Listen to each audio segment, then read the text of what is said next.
Now, while Varmus was director of NCI, he eliminated a reasonable pricing clause which protected against industry profiting from the sale of drugs developed with taxpayer money. He also allowed senior NCI staff to consult directly with the cancer drug industry. And in this connection, in a charity rating and watchdog guide, Varmus was listed with a compensation package of about $3 million, which is the highest compensation of over 500 major non-profit organizations. Now, Varmus has also warned that reasonable pricing clauses which protect against industry profiting developed with taxpayer money were driving away private industry. So he eliminated these agreements between industry and the National Cancer Institute. And as a consequence, Varmus has eliminated any price control on cancer drugs.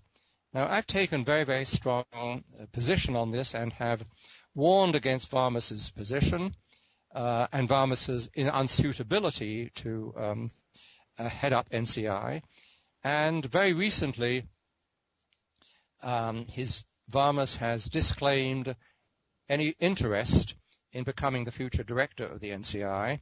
Well, how true this is or not, we don't know.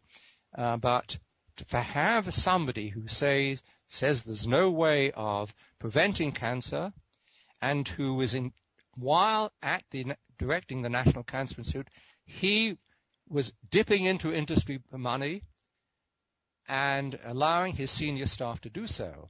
Now, all this sounds a little like Alice in Wonderland. How is it we have the director of the National Cancer Institute in the past, and possibly in the future, not being at all interested in cancer prevention? Now, it's programs like what you have, what we're talking about now, and to a lesser extent, my press releases and press releases of colleagues of mine, which you'll find on our website, preventcancer.com, and also on the Huffington Post. We are attempting to draw public interest and attention to these critical life and death issues. I'm not sure what success we're having. I think it's minimal compared to the barrage and the control of the media that the Obama administration obviously has, and that Varmus has. And for Varmus to say that it's not the business of the National Cancer Institute to be interested in cancer prevention, as I repeat, it's like Alice in Wonderland. Yeah. So I thank you for this opportunity to share these crippling concerns. These are concerns these are national concerns of democracy, rights of citizens to know. These rights have been taken away from us and been dealt with behind the scenes for profit by people like Varmus in the past, and a wide range of others in various elements of government who are tied together with a wide range of industries. We talked about the hormone, RBGH, we talked about meat, and now we're talking about cancer prevention. What are we doing? The greatest democracy in the world? And we allow this? What is happening to us?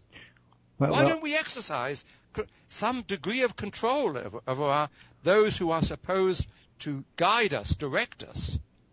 Well, it's exactly what one would predict when you factor in the aspect of all these multinational profitable corporations who have literally billions of dollars in marketing and lobbying efforts that they can direct so that they can influence key decision leaders, people who are heads of these organizations, these commissioners that they have essentially put in their pockets. It's no surprise that when you serve in one of these federal regulatory committees, that literally the next step is to go right into industry at a significant job salary increase. So they've got this whole process orchestrated, and for a relatively small investment on their part, they're able to leverage that enormously and sell their product in total disregard to the public health of those that they're in charge of protecting.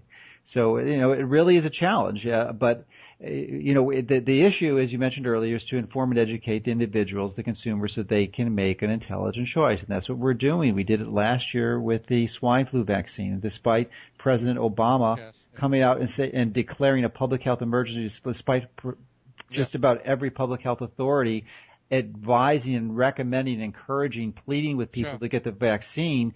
Only 20% of the public got it because they knew, they were informed, they're intelligent enough to make a choice and make a good choice. So it's similarly with these issues. As long as we give people information, they're smart. They're going to figure it out, and they're going to know that if they or someone they love come down with cancer, that there's this vested interest that's designed to literally generate hundreds of thousands of dollars to these companies for every patient who has cancer, rather than addressing the simple preventive measures they can take, like optimizing their vitamin D levels, which, would probably save hundreds of thousands of lives every year if that was done. So it's a process, it's a strategy, but, we're making steps. More and more people get educated, the more that we're able to expose these types of scenarios and make some changes. Well, in this final connection, I should point out, everything I've touched on somewhat lightly, you'll find in very readable form on the Cancer Prevention Coalition's website, www.preventcancer.com. And I recommend you to run through these these releases, pick out ones which you think are of critical significance to your life, health, and welfare, particularly cancer prevention, and act on them. It's time we put democracy into action to prevent public health. And this is not what is happening at the moment. Well, to prevent the degradation in public health and preserve public health. Yeah. So thank you for all your way of putting it.